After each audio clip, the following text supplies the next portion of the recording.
Okay.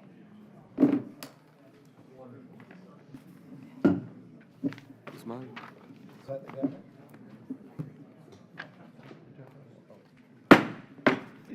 Good morning, and I'd like to call to order the Pasco County Board of County Commission 10 a.m. meeting.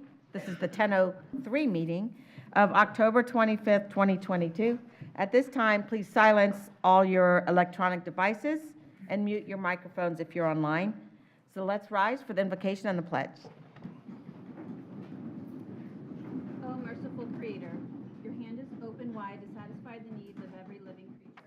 Make us thankful for your loving providence and grant that we, remembering the account that we must one day give, may be faithful stewards of your good gifts. Amen. Amen. I pledge allegiance to the flag of the United States of America and to the republic for which it stands, one nation, under God, indivisible, with liberty and justice for all. Hey, Madam Clerk, can we please call the roll? District 1, Commissioner Oakley. Here. District 2, Commissioner Moore. Here. District 4, Commissioner Fitzpatrick. District 5, Commissioner Mariano. Here. District 3, Chairman Starkey. Here. Okay. Now is the time for public comment. Citizens are given an opportunity to comment on any current or future agenda item coming before the board and on other business under the board's purview. Today's public comment will be handled as follows. First, we will take public comment from those who are here in person. Then we will take public comment from those who have pre-registered for a WebEx link and are currently on queue. We request that when you address the board, comments are not directed personally against a commissioner or a team member, but rather directed at the issues. This provides mutual respect between board members and the public.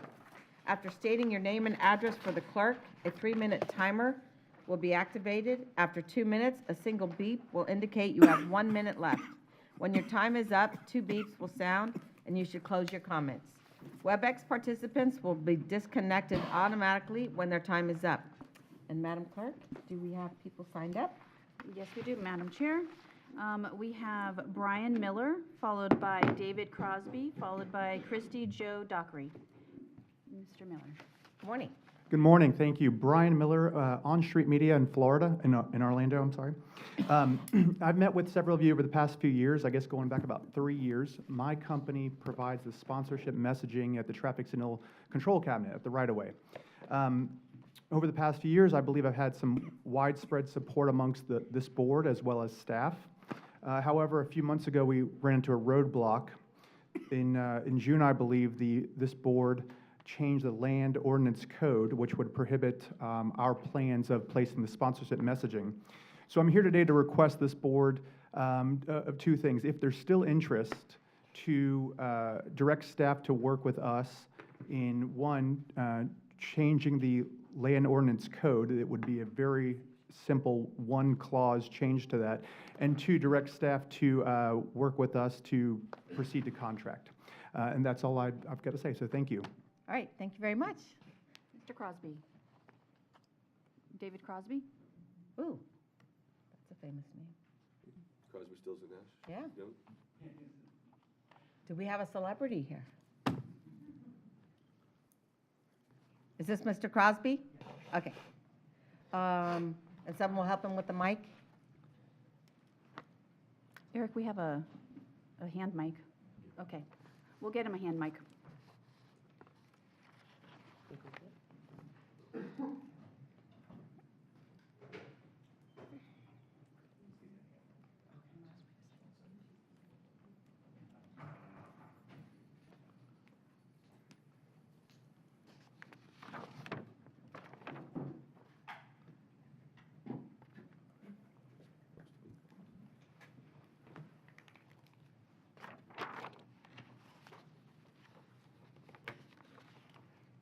Are there any more questions? That's your there was, yeah, hold on, I have one more. Hi, I am a new student. Wait, On my bad. 25, I don't think she's. My first time. Come. Hi, my name is David Crosby. I am a new student at Wendell Technical High School in the transition education program this year. I graduated from Hudson High School last year. I was looking forward to learning how to use the Go Pasco transit buses at my new school, but it is very hard and scary with the sidewalks not having curb cutouts and very thick grass that I can't get my wheelchair through. I almost went over face first, and my teachers had to catch me. My teacher, Miss Dockery, took pictures of the sidewalks and corners without curb cutouts. I am asking for a sidewalk from Lemon Road to Season Lane on Orchid Lake Road or curb cutouts on each corner of Orchid Lake Road to Regency Park Boulevard so I can get to and from Route 25 bus stop and my school with my class. My teacher has been driving us to and from our job training site at Regency Residence 3 times a week because I cannot get my wheelchair up and down the corners by myself. Thank you for your consideration in this matter. Well, we will absolutely jump on that. So I see staff writing stuff down there, and Bradford will meet with you in the back there, so. Thank you for coming and letting us know about this. You're welcome. And good luck at Wendell Crane. I'm Christy Joe Dockery. I'm his teacher. And we have some of my students here with us. This is a learning experience for all of us. We don't even know if we're at the right meeting, but we No, you are. we figured we would give it a shot. And, It'll work here. We're really working on self-advocacy. I'm very proud. That's great. Yeah. For coming, and I have some pictures and a map. Of Yep. Move to, someone make a motion? Most of it's freedom file. Second. All in favor? Aye. Aye. What are you studying at Wendell Crane? I do set the table at my job training site. I do setting caddies. Eric, go ahead and give him the mic. Is, Thank you, Mr. Peppers. This is a And- transition education program. You already graduated from Hudson High. yeah. So it's for employability skills and independent living. Okay, just making sure you know about our AM Skills program because we have, Across the street at Marchwood. nope, we've got our own building now. It's not open yet. But just go online and take a look, and we're getting our own building on Darlington and 19. But we have programs for, like, for this gentleman, so, and your crew, so.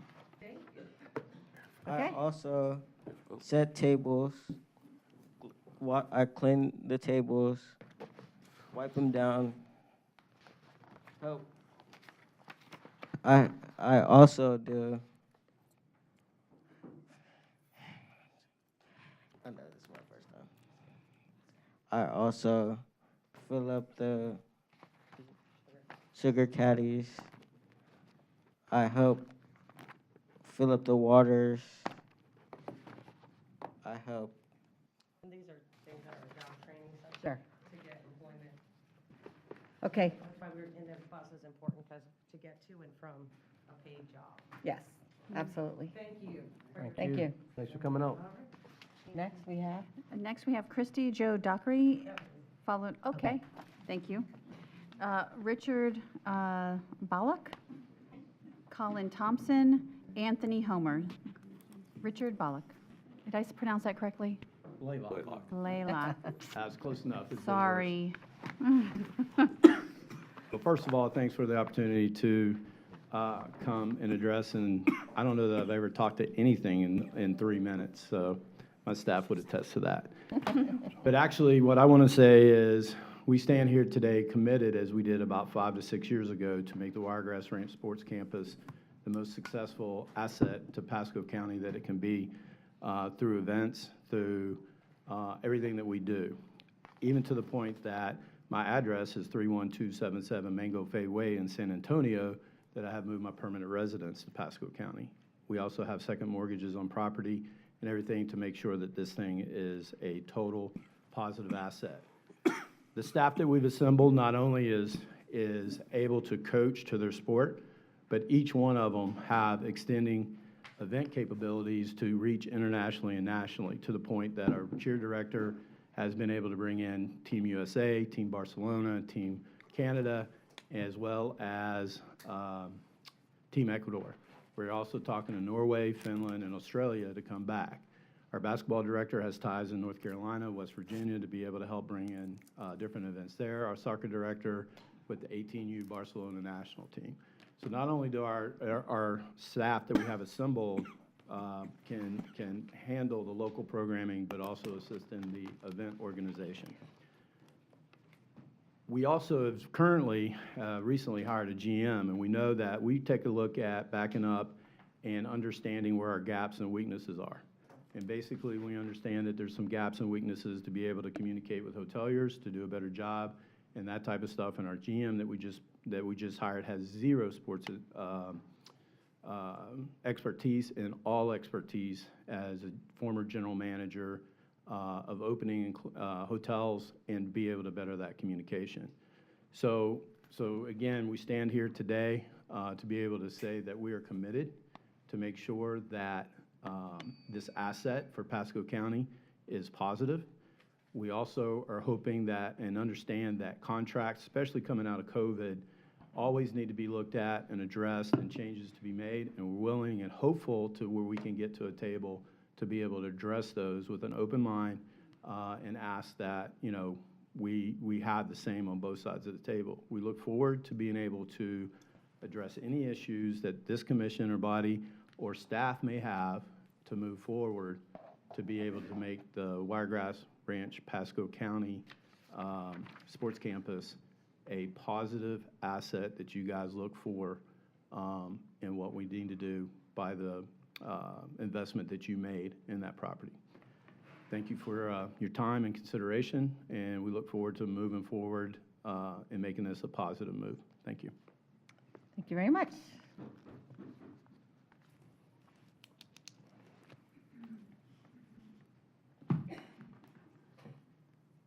Name and address.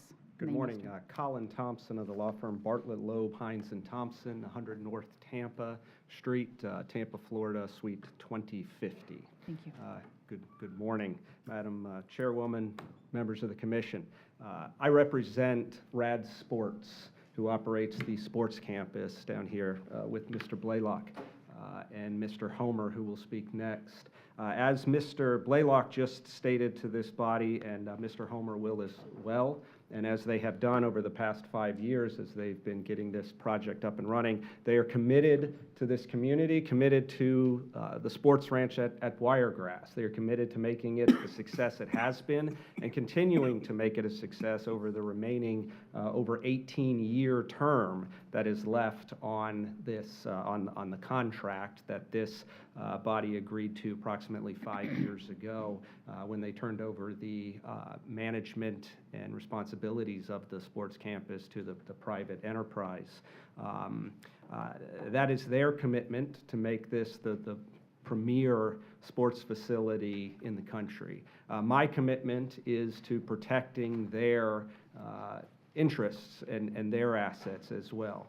I first got involved in this a little over a year ago when it became a situation where there were some disputes regarding the operation. These disputes started off, innocently enough, with issues regarding naming rights, whether it was the Rad Sports that had the right to sell the naming rights or the commission. Quickly, that was resolved by just looking to the contract. We then had a dispute regarding the commencement date, that the county was stating that there were issues regarding the commencement date that they had an interpretation of that was untenable and not called for under the contract. That quickly morphed into issues regarding who gets to operate the fields and when that, and the county wanted to take back fields. That quickly resolved and went away, and all of a sudden it morphed into an issue about local versus national and outside the county visitors to the complex.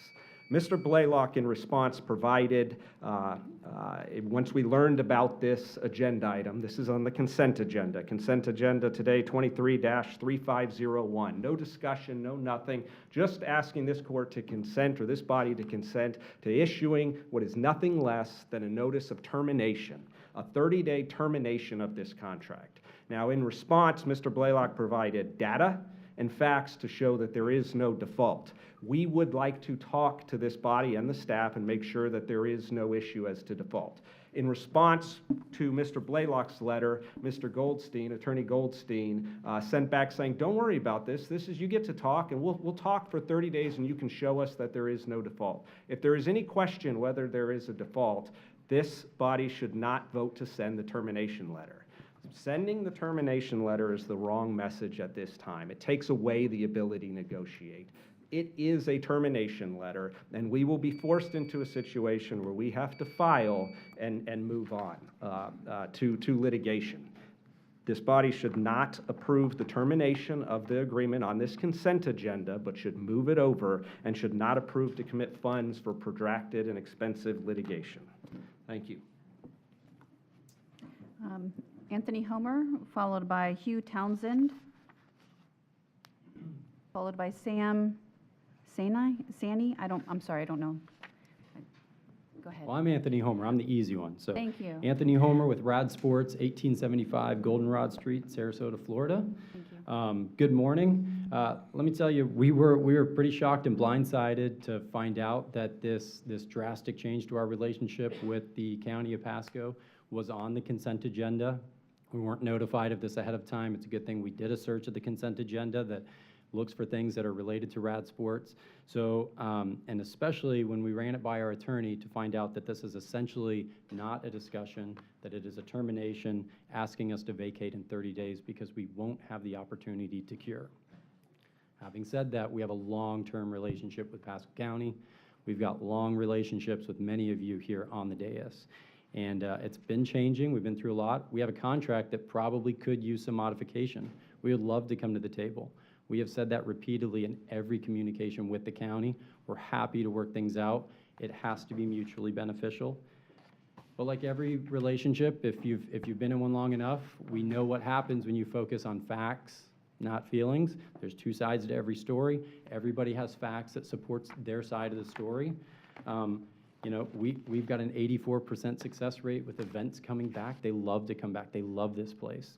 We got 79,000 visits in 21, 59,000 visits in 22. We think we're doing a good job for Pasco County, but we don't want to get bogged down in the facts. We get it. Our partner feels like something needs to change. We are totally willing to come to the table and have that discussion. We want to work with you guys. So what's important for us is we get that opportunity. Now, our attorney is telling us this is one thing. They're telling us this is essentially a termination. It's a notice of vacate. And they're telling us they have the funds to do this, to carry this out, and it doesn't even have to come back to the commission. We've spoke with a couple of commissioners. Our understanding is different. You've told us that this is not the case. You have told us that this is a chance to negotiate. So we're going to go forward in good faith. We're going to trust you guys. We trusted you in the past. We trusted you when construction costs blew out of proportion and we didn't have enough budget. We worked out how to get it done. We worked together. We've been working together in the past. We worked through COVID with a temporary CO.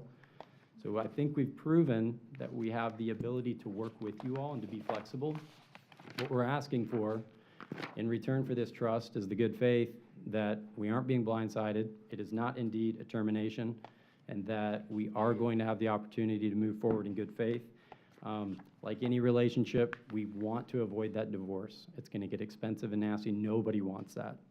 So what we're asking for is this item to be either removed today for discussion, or at least taken off the consent agenda for discussion. Our preference is that this is removed and tabled, and that we have an opportunity to meet with either you one-on-one or with staff. I appreciate your time. That's what we're asking for. Thank you. Mr. Townsend, do you have two different items? They actually involve the same issue. Okay. If I can present, I think I can tie them together. All right. Name and address. Good morning, Commissioners. Hugh Townsend, President of Hunters Ridge Homeowner Association, 9701 Hermosillo Drive, Newport Richey, Florida. I rise to speak in what I believe is your agenda item number 70, an MSTU specifically for paving here in Pasco. It is my understanding of the 67 counties, a handful, possibly less than 5, still do it the way that we are doing right now. I want to see that corrected. I want an MSTU established so that people are not struck by a sudden bill. And an example of that is El Sol Court. 4 families have access to El Sol Court. They came to do a repaving assessment of $6,000 per family. Shocking in this economic times. We had 1 family in favor, 1 family against, and because it was a 50-50 vote, all families are being assessed. I've got letters I'd like to present for the Sainies and for the Marvins, and interestingly, the Marvins were the ones in favor. Now, as an aside, we were heard by the planning, and we were also heard by the county commission, which was adjourned until your 20 September meeting, but none of the 4 families received a notice of it being on the agenda for that meeting. Ergo, none of them could attend. The families feel that it's draconian to be assessed a bill of that high in nature. That is why I am in favor of an MSTU, which will take a little bit of extra money out of every property owner, and then this whole sudden shock issue would not come up against the people here in Pasco. And as I'm sure you're aware, you read it, it does not pertain to privately owned roads in gated communities. These are the communities, the HOAs that the Council of Neighborhood Associations represent, that the homeowners are struggling to pay their bills now and can receive a high assessment. If I could present the letters from the family. You'll have another minute if you want to keep Oh, going. okay, Motion to receive and file.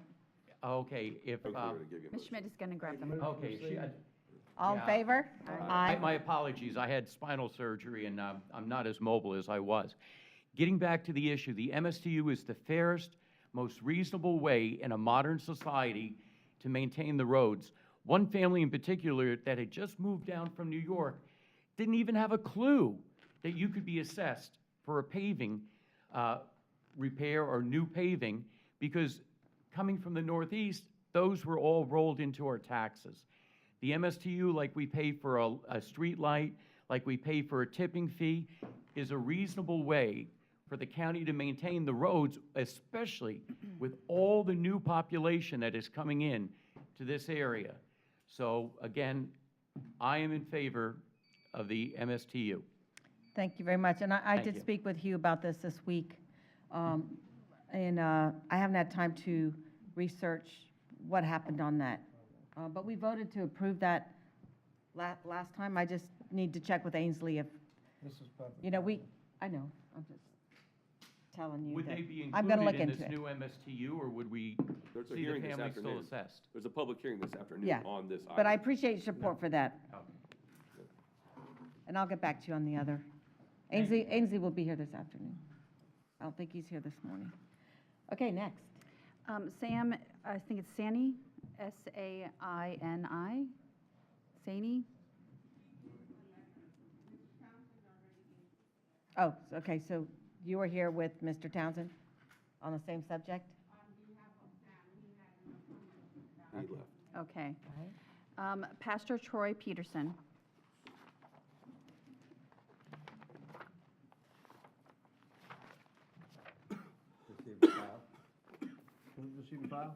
Second? All in favor? Aye. Opposed? Thank you.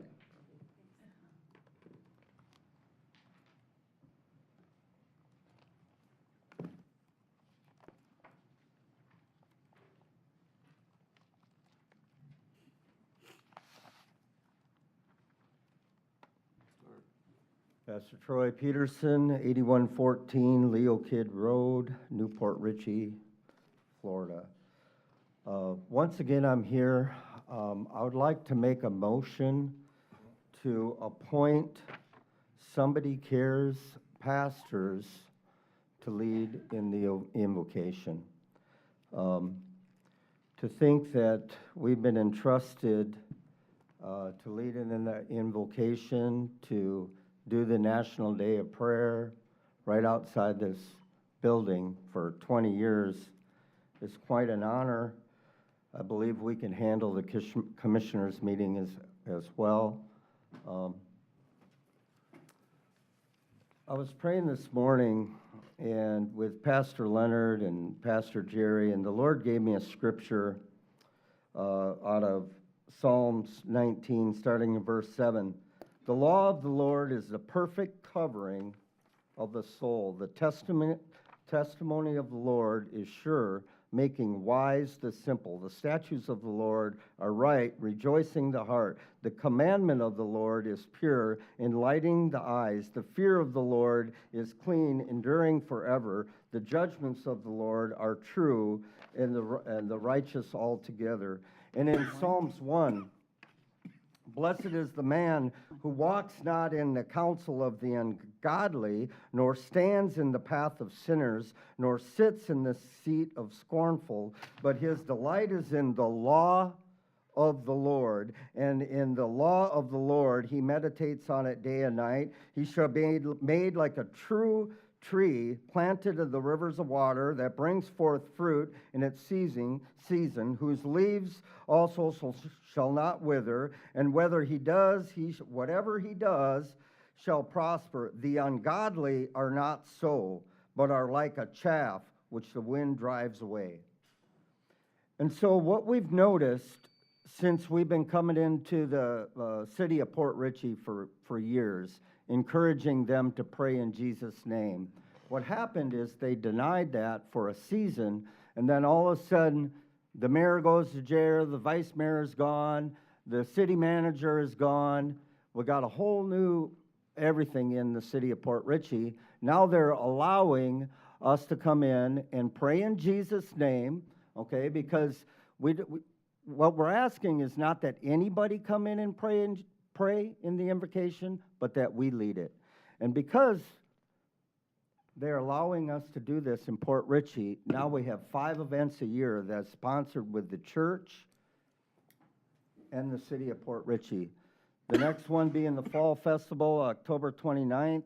The police department will be there handing out the candy. The fire department will be there. And so we just want an opportunity to come in and pray and to work alongside our commissioners. Thank you for the time. Thank you. Madam Chair, that's all I have signed up. Anyone online?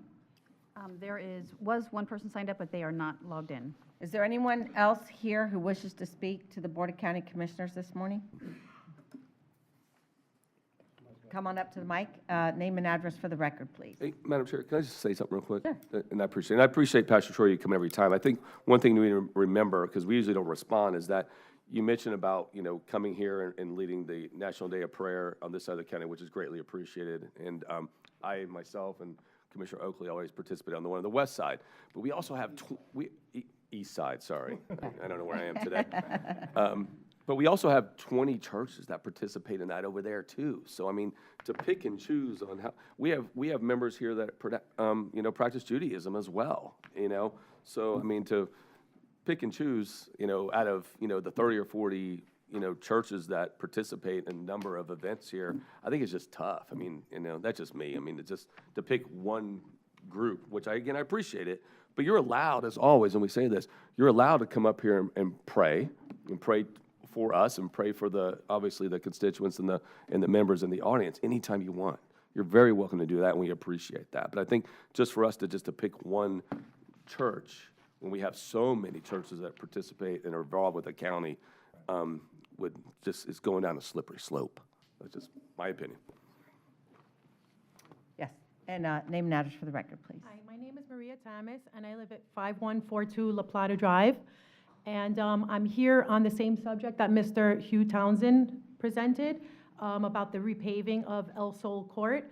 I am the fourth family who moved in. It's been roughly about a year now, and I'm asking that the this whole project of the repaving doesn't move forward. At the time when we first received the notice, I had just moved here. It had maybe been roughly a month, and I wasn't, aware that, exactly what that letter meant. I mean, I was still unpacking boxes, living out of boxes.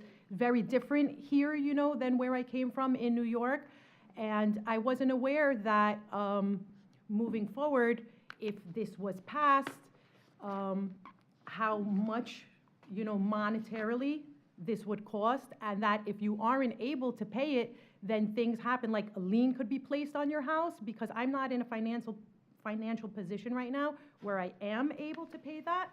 But aside from that, there was a hearing, we came to it, we showed up, and then they said they tabled it and we were going to hear again, and no one was notified of that last hearing, so we weren't able to come and speak on our behalf. And also, it was the issue that the neighbors had for several years that,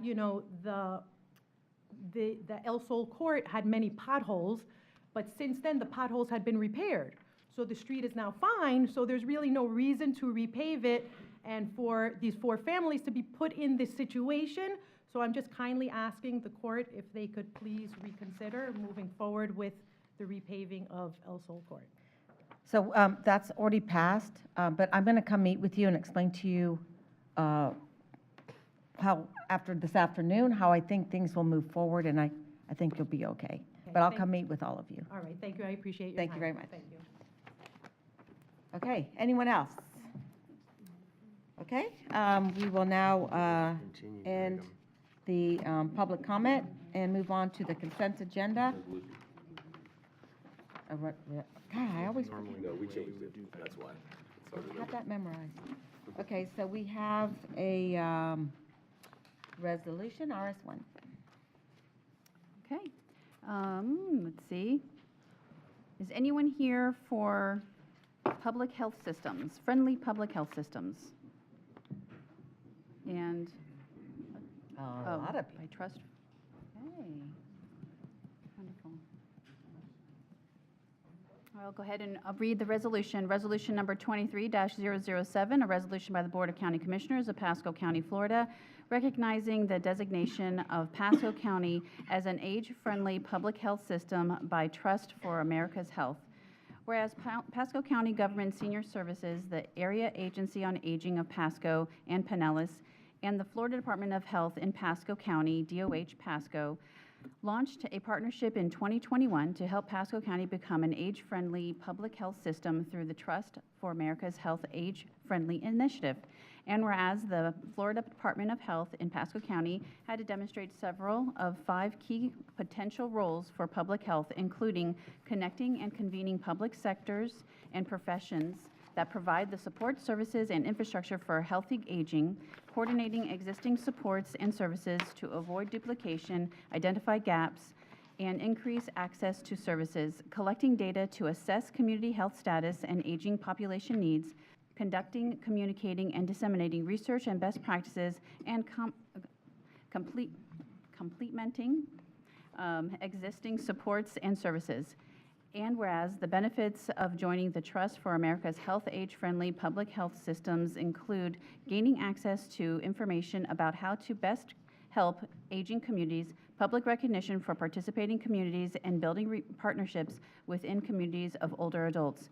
And whereas the Trust for America's Health Age-Friendly Initiative helps participating communities become a great place for all ages by adopting access to key services and community activities, as well as helping to identify environmental and policy changes that address older adult needs. And whereas this designation ensures health equity for all citizens of Pasco County. Health equity is achieved when every person in our county has the opportunity to attain and maintain good health, and when one's health is diminished due to conditions in which they live and work. All right, let me try that again. And when no one's health is diminished due to conditions in which they live and work. It's a difference with the word no. And whereas this initiative aligns the DOH Pasco's Community Health Improvement Plan and Pasco County Government Strategic Plan, and whereas this title certifies that Pasco County's health system has demonstrated that it is committed to eliminating quality of care disparities among age groups and ensuring all citizens have the opportunity for optimal health and well-being. Now therefore be it resolved by the Board of County Commissioners of Pasco County, Florida, that said board hereby recognizes Pasco County's designation as an age-friendly public health system by Trust of America's Health, done and resolved in regular session with a quorum present and voting this 25th day of October 2022. Move approval. Second. All in favor? Aye. Welcome, Commissioner Oakley. Welcome. I don't know who the spokesman is, but I see a gentleman coming forward to speak, so, but we want to let you know we certainly appreciate all you're doing for our county and our citizens in the county, so it's greatly appreciated by this board. Thank you. Good morning, members of the board. Brian Hoban, Director of Community Services. And I just wanted to take a minute just to thank the Department of Health and specifically Megan Carmichael for really leading the charge on this designation, as well as our partnership with Area Agency. They're phenomenal, and they helped out with this. And of course, our team members, our staff members with Senior Services who continue to work diligently. This designation is going to be another step forward for our community and the seniors in our community, and just want to take time to thank everybody for that. Thank you. Anybody else want to speak? So, okay. Well, If you'll join me down front, we'll take some pictures. You want to do it by yourself? No, we'll do It's a it big together. thing. Big picture. If y'all want to, stand up behind us, and then the rest Pretty of good us. crowd, go down. yeah. Okay. Good recommendation. Thank you. Thank you. All about recommendations I was today. going to say, I think I've entered this group now that I'm 65. Hey, how are you? For,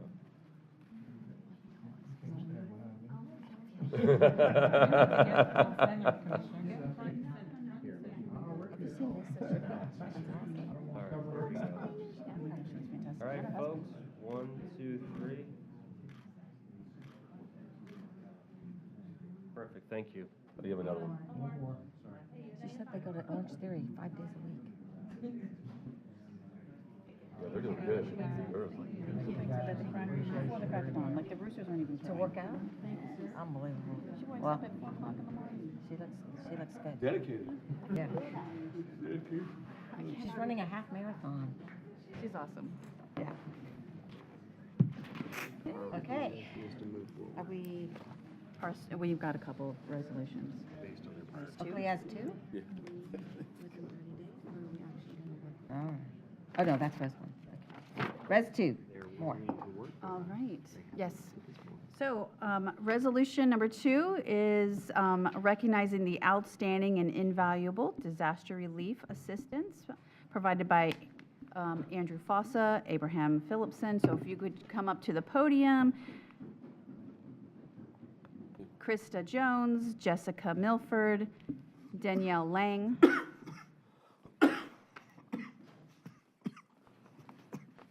Okay, I'll go ahead and read the resolution. Resolution number 23-011, a resolution by the Board of County Commissioners of Pasco County, Florida, recognizing the outstanding and invaluable disaster relief assistance provided by Andrew Fossa, Abraham Phillipson, Krista Jones, Jessica Milford, and Danielle Lang in support of the Commonwealth of Kentucky. Whereas during the evening of July 27, 2022, a large rainstorm struck southeastern Kentucky, affecting, is it Breathitt? How do you pronounce that? Breathitt. Okay. Breathitt, Perry, Clay, Pike, Lecture, Owsley, and Floyd counties, resulting in the widespread destruction, casualties, and missing persons. And whereas many roads throughout the affected counties were covered with water and completely impassable. Several counties had been affected by mudslides and landslides, while the water systems and pumping stations were broken down from the influx of rainwater and debris. Citizens were without water, working sewer systems, power, and communications. And whereas despite the capabilities of Kentucky's first responders and a swift and powerful reaction by the federal government, Kentucky was soon in need of support from the nation. And whereas the Tampa Bay area has a large network of professionals who are trained, prepared, and experienced in serving during natural disasters and severe weather events. And whereas Pasco County understands the value of providing aid and relief during times of disaster and prides itself on its skilled workforce and workers' dedication to respect, integrity, innovation, service excellence, and quality. And whereas first responders who are able to travel to assist other communities feel a profound sense of pride in their teams while being able to further hone their skills in an unfamiliar environment. And whereas the Pasco County Board of County Commissioners wishes to extend their appreciation to these highly valued team members for their service to the Commonwealth of Kentucky and the experience they bring back to serve the citizens of Pasco County in the future. Now therefore be it resolved by the Board of County Commissioners of Pasco County, Florida, that said board hereby recognizes the outstanding, invaluable disaster relief assistance provided by Andrew Foster, Abraham Phillipson, Krista Jones, Jessica Milford, and Danielle Lang in support of the Commonwealth of Kentucky, done and resolved in regular session with the quorum present and voting this 25th day of October 2022. Move for approval. Second. My goodness. All in favor? Aye. Wow. Commissioner Moore, I'm looking at the Well, pictures. thank you, Madam Chair. Chief, you want to come up? So if you look on there's a PowerPoint up there to show, obviously, this extensive damage that happened because of the flooding in Kentucky, but I'm going to let Chief Fawcett tell about it. But one of the great things about our team is that they're always called to action. Obviously, we don't like to see them have to leave Pasco County, but they leave Pasco County for good reason because they are so good at what they do. Recently, obviously, being in South Florida, one of you guys, I won't be here, will definitely need to do a resolution for all their efforts down in South Florida in the coming weeks. But you see some of the pictures, obviously, with the governor, Congressman Paul, Mitch McConnell, that came and provided, I think, Yes, sir. resolutions or proclamations as well. We're all colonels now. Do- Just let everybody know we're Oh, you're all Kentucky colonels?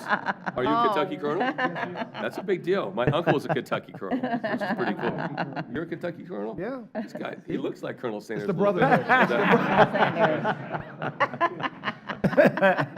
Was there a toast with bourbon? That's right. The deployment was very unique for us. We see storm surge. The water comes in and the water comes out. This event was a twofold event. They actually had two flooding events within a period of about 8 hours. And the destruction, and like I say, and when I was talking to Eric, doing my debrief, you don't know the power of water. And we just saw it again down in Lee County. But we were very instrumental with the Kentucky emergency management, and we had a very good working relationship. We made some very good friends while we were there, but this team behind me, they're second to none. They're very hard workers. They know their jobs. So as you can see, we did have a good time. We had downtime, but just the devastation of making those friends and making those relationships with other emergency management folk, fire rescue folk, law enforcement, tops it all. So, but thank you very much for the resolution. Yeah, you guys are amazing. So thanks for all your work. So give them a round of applause, everybody.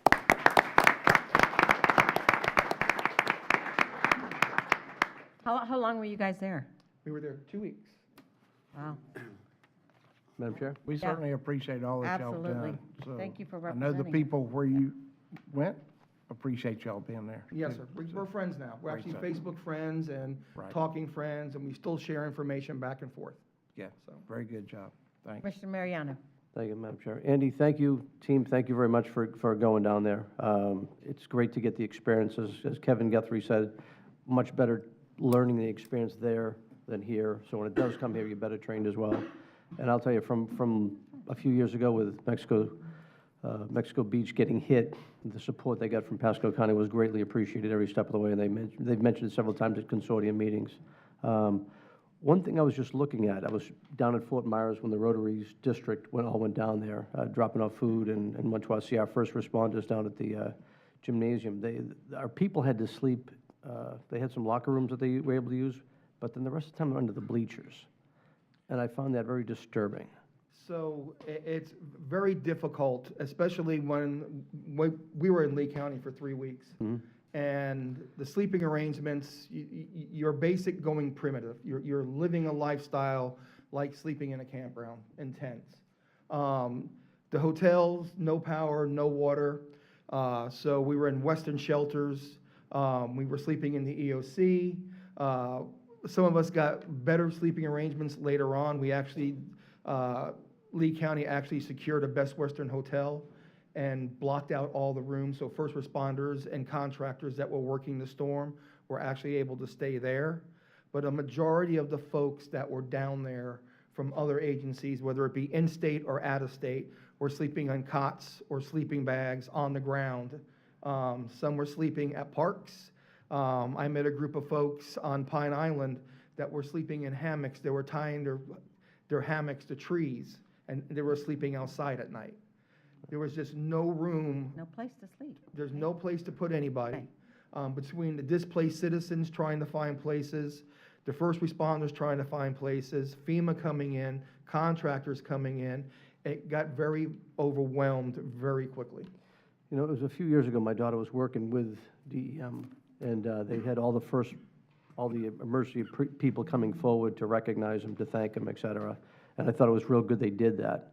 But one of the things I was thinking about as I saw the sleeping arrangements, and maybe there's improvements we can make, because let's say a hurricane is going to hit one part of the state, which it does, and the other part can help. Once the cleanup is basically started quickly, there's opportunities there we can make accommodations better.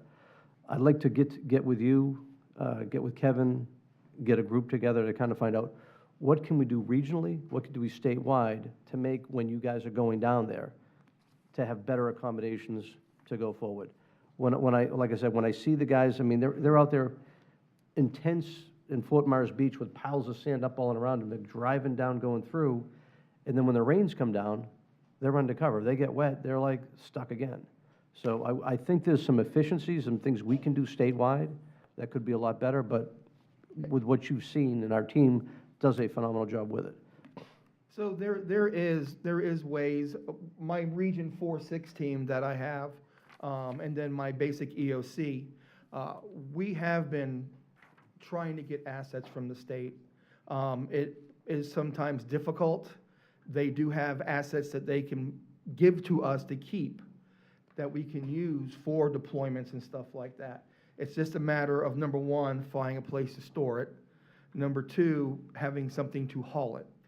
So we have vehicles that can haul, but we need other items to facilitate that. So I wouldn't expect all 67 counties to have their own supplies and everything else, but I would think that we can do enough to maybe have like 5 or 10 supply groups, that every group would know what was there, what was going to go there, and be able to access it. And those so are they your could regional store it regionally around, and then when you need it, you could pull it from, if it's from Pensacola, Jacksonville, whatever, to go to an area that got hit, that we can do some efficiencies that'll work together. Correct. So if there's, I think there's an opportunity, and what I just saw was, you know, disturbing. I mean, our sheriff's team was down there, and they were like, really just protecting everything.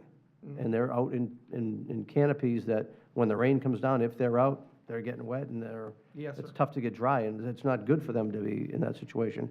Great to see when you get the downtime, you can actually chill, relax, and go. But I want to make sure that as they're there, at least when they're going to go back, in need be, they can get some place where they can change and make it more palatable to go through. Anyway, we appreciate everything you're doing, and we do have resolutions coming up for the sheriff's office that went down to Fort Myers, as well as our first fire system, and then the Rotary Club as well. So we're going to recognize everybody, but thank you guys for all you did. I have some people I'd like to add to that, Sure. that went down on their own and shoveled out brown stuff out of Okay. houses. All right, I think Sonia's preparing it, so. Okay, yeah. I'll get with you after. But guys want to come down, so? Yeah.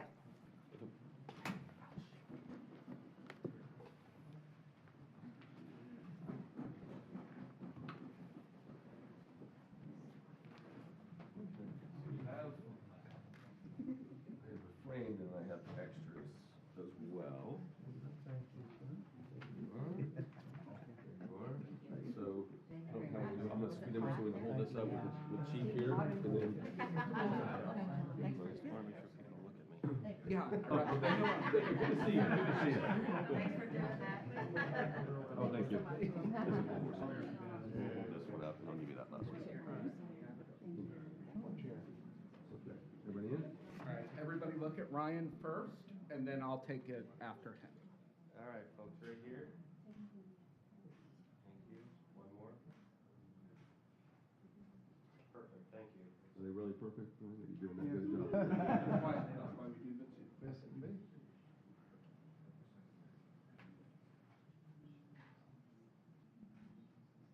Thank you.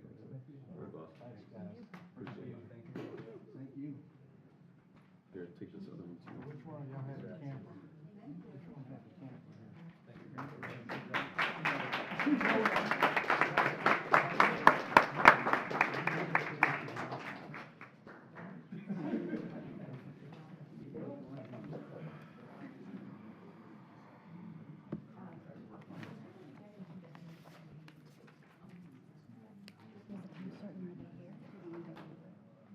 I don't think my people are here yet. Okay. I could ask. I'll ask Chair.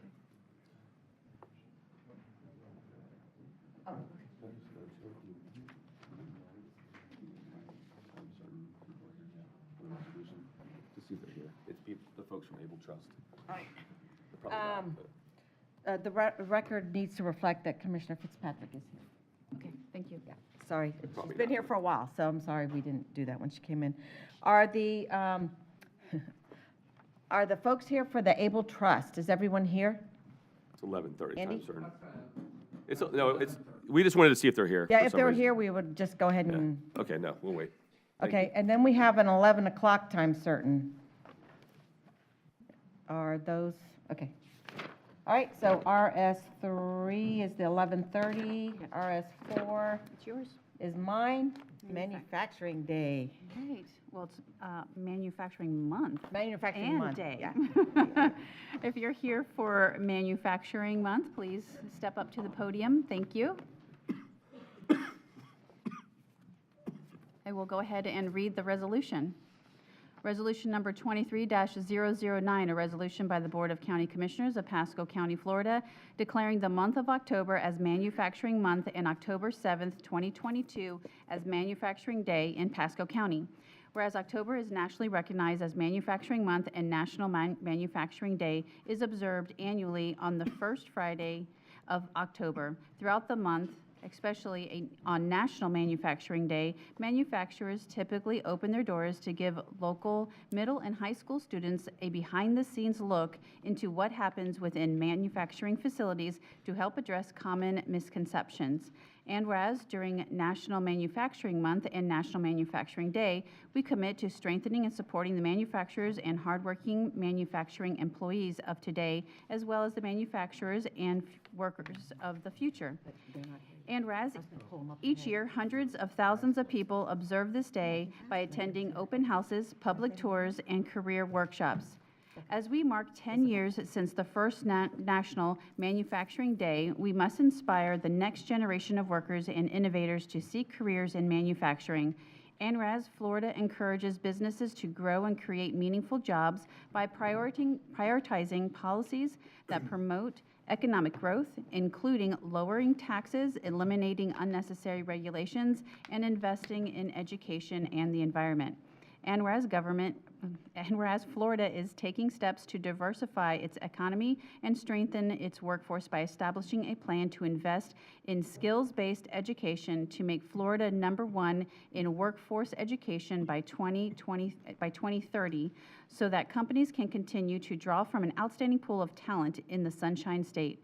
And whereas Pasco County is fortunate to be home to many great manufacturing businesses, some of which are world leaders in their respective fields. And whereas by working together and with educational institution, the Board of County Commissioners and local manufacturers have and continue to work together to connect with future generations, build the next generation of skilled manufacturing employees, take charge of the public image of manufacturing, and ensure the ongoing prosperity of the whole industry. And whereas Manufacturing Month and Manufacturing Day serves as opportunities to recognize all professionals, agencies, and organizations who bring value to Pasco County's manufacturing industry and economy. Now therefore be it resolved by the Board of County Commissioners of Pasco County, Florida, that said board hereby declares the month of October as Manufacturing Month and October 7th, 2022 as Manufacturing Day in Pasco County, done and resolved in regular session with a quorum present and voting this 25th day of October, 2022. Motion to approve? Second. All in favor? Aye. Of course, this is one of my favorite resolutions. So, welcome to the BOCC, and please come on up and talk about how important manufacturing is to all of us. Thank you, Commissioner Starkey, for recognizing the manufacturing industry. The Manufacturing Month is an annual national event executed locally with support of thousands of manufacturers across the country as they hold students, teachers, parents, job seekers, and local community members in open houses, plant tours, presentations designed to showcase today's advanced manufacturing technology and high-wage opportunities. Manufacturing Month events in our regional include a virtual tour, live questions and answers webinar with the owner of Southern Manufacturing Technology, Roy Sweetman, and local students, 2 manufacturer speed network events and local manufacturers in Pinellas County and Pasco County teachers with multiple in-person plant tours and proclamations from across the area. I'm a local manufacturer. I own RJ Manufacturing just up the street, up on Little next to Home Depot. Business is good. Our Manufacturing Month is a co-produced by National Association of Manufacturers and the Manufacturing Institute and supported by the Bay Area Manufacturers Association and Florida Makes. Thank you very much. And Jim, you want to speak a little bit about our manufacturing training program? Yeah, I'm Jim Shedden. I'm with AmSkills, and I wanted to thank the board here for all your continued and generous support for AmSkills. Right now, we're over 60 manufacturers here throughout the Tampa Bay region, and without your support, we wouldn't be here and be able to do that. So we have a bright future ahead, and thank you so much for supporting us. Yes. Does anyone want to plug BAMA? I'm Christina Davenport. I'm the immediate past president of BAMA and here to represent and thank you and the board for what you've done for us today. So BAMA is the Bay Area Manufacturing Association. Yes, Yep. thank you. And is it BAMA who holds that dinner once a year? We partner. Yeah, so, We're partnering with AmSkills this year. yeah, and hopefully when we have our building open, we can have an event there. We're very much looking forward to that. And I was at your business, right? And you have some AmSkills workers there, yeah. And he has a lot of CNC machines. You want to tell him what your business does? My business is, we do a lot of high precision machining. We bought a building in Pasco County. We do a lot of medical devices, a little bit of Department of Defense, automotive performance, aerospace technologies. Now we just recently expanded our business in metal fabrication with lasers and CNC press brakes. We are trying to work closely with Pasco County schools. I want to go and do a speech with a few of those, and maybe maybe turn the page for some local student, and maybe you want to get in manufacturing. That's right, that's right. So I love our Department of Defense contractors. You guys would not believe how many we have here in the county. That's so important. All right, go ahead, Jim. At the mic, please. I'm sorry. At the mic. We do have a boot camp going on right now at the Lighthouse for the visually impaired and blind, right down on Ridge Road. So we have VIP day tomorrow. So if anybody would like to come and join us there at 10 o'clock or 1 o'clock in the afternoon, we'd certainly hope to have you. You get to see what one of our boot camp programs looks like. And we had a record number of applicants. We have 23 going through. We had 25, but a couple there was a health issue and they had to drop out, but. And I believe 10 of them are veterans here too, so. Yes, and Mr. Carbala and me and some legislators and a future county commissioner, we were all down there last week. Yeah. So, okay, let's go down and take a picture.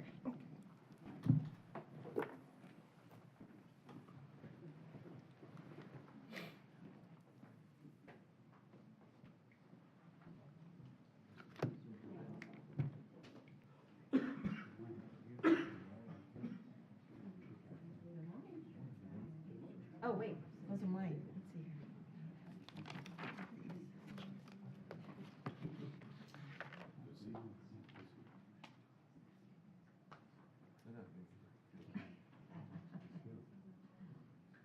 We'll show them. I can get Jim one. Post the iPhone first right here. Thank you.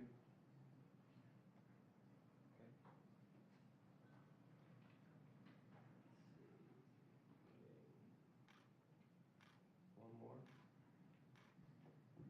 Thank you. All right, thank you, everybody. Thanks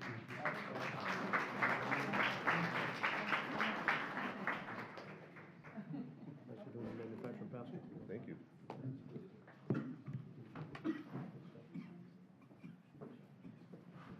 Okay, I think we have an 11 o'clock time certain. Yes, you do. We have Our R76. The Honorable Mike Fasano coming up, I think, and, Sure. let's see. R76. 76?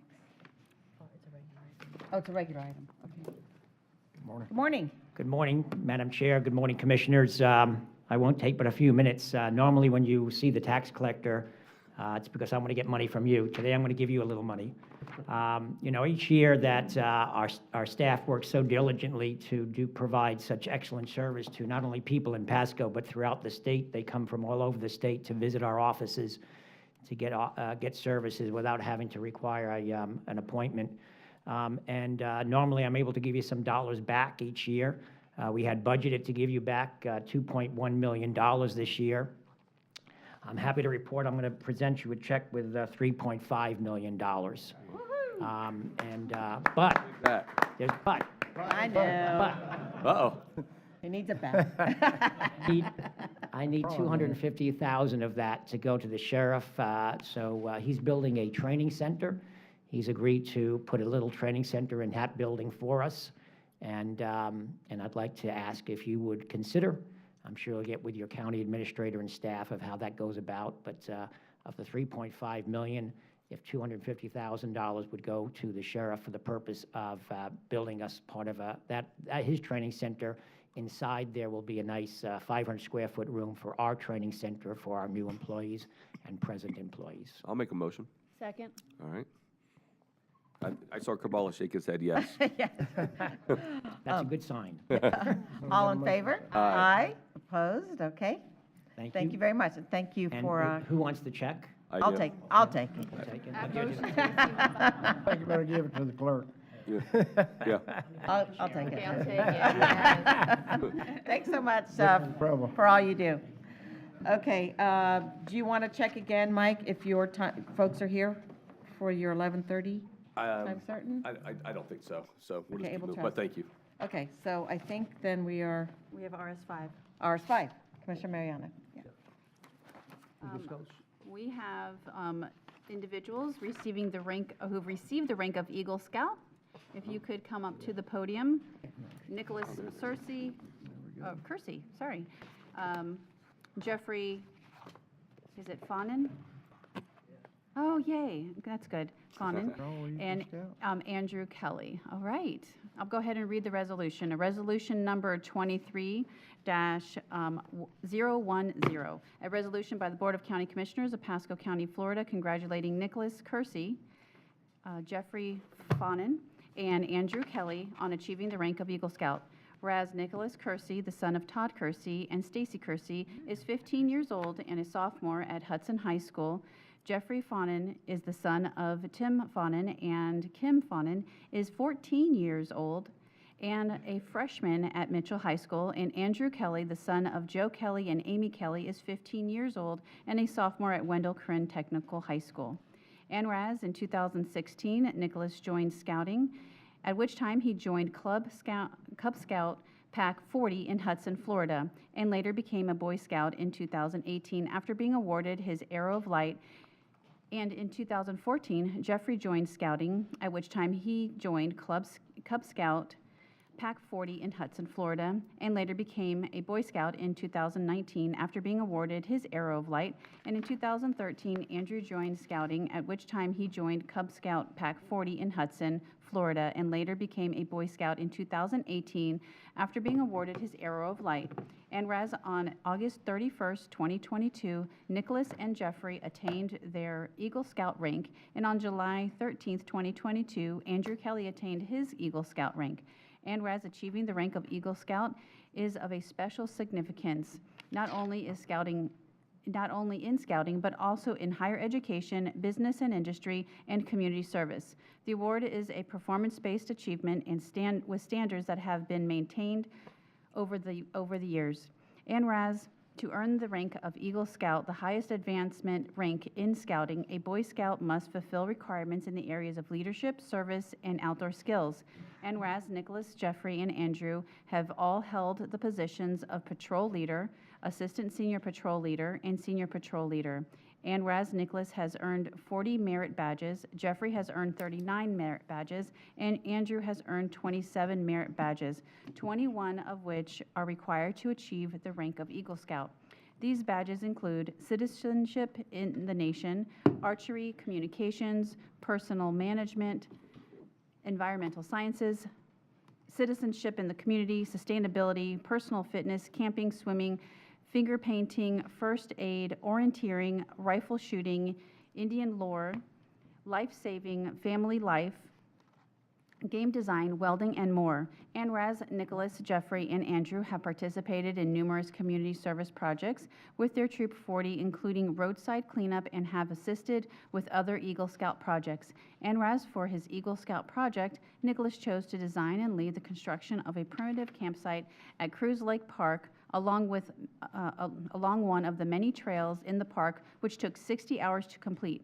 For his Eagle Scout project, Jeffrey chose to design and lead the construction of picnic tables at Seven Springs Elementary School, which took 55 hours to complete. For his Eagle Scout project, Andrew chose to lead the cleanup and painting of the Nature Center and outside decking at the Upper Pithilacos, I can never say that, Pithilacoscote? Thank Cody you, River. Pisco. Yeah, Cody River. Yeah, thank you. The Upper Cody River Preserve, which took 50 hours to complete. Troop 40 members and friends helped with all aspects of their projects. Now therefore be it resolved by the Board of County Commissioners of Pasco County, Florida, that said board hereby congratulates Nicholas Kersey, Jeffrey Fawnin, and Andrew Kelly in attaining the coveted rank of Eagle Scout, and is very proud of Nicholas, Jeffrey, and Andrew for their accomplishments and dedication to our community. Done and resolved in regular session with the quorum present and voting this 25th day of October 2022. Move approval. Second. All in favor? Aye. Commissioner Mariano. Thank you, Madam Chair. So gentlemen, I've got 3 resolutions today, and it's a group resolution. I want to say, I'm going to redo these for you, though, so you're going to have your own individual one coming up. But I'll give you at least these for today. If I could, I want to have you guys just to talk a little bit about your projects that you had. So let's go with Nicholas first, with the campsite. So for my project, I built primitive campsites in Cruise Lake Park. It was very interesting leading a team of scouts to assemble picnic tables, but paint them, move them, get them all in the right positions.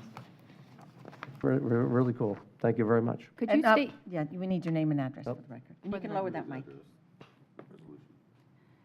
Just your name for the record, please. Okay.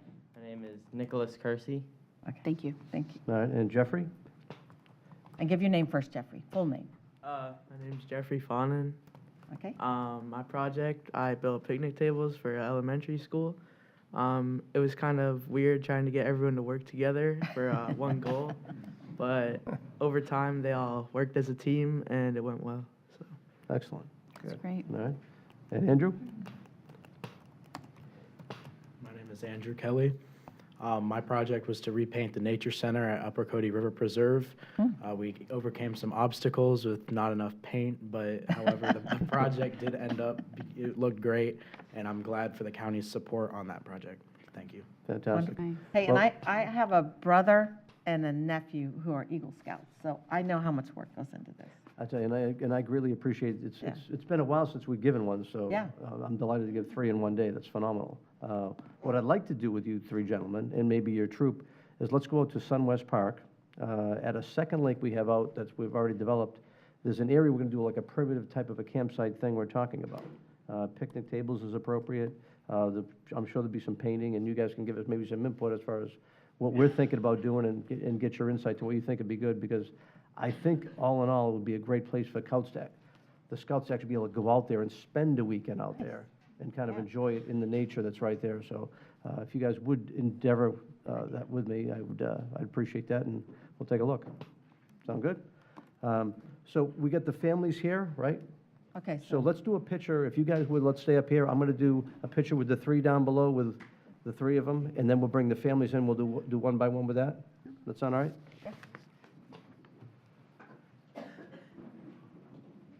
And boy, is that ceremony long. Oh, yeah, oh, yeah.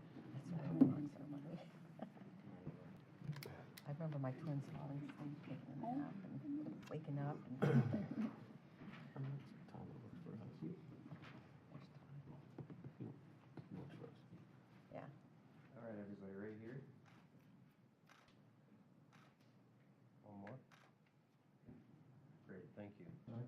family members, come on up. Even the county employee ones.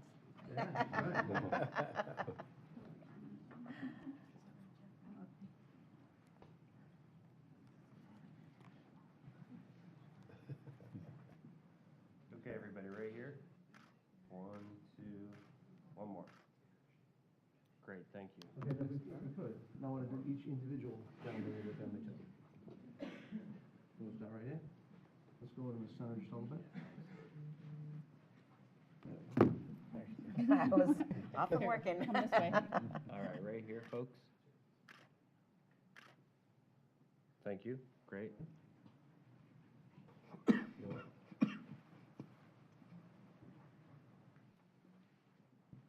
Okay, right here. Perfect, thanks. Thank you. Congratulations. All right, everybody, right here, please. Got it, thanks. Congrats.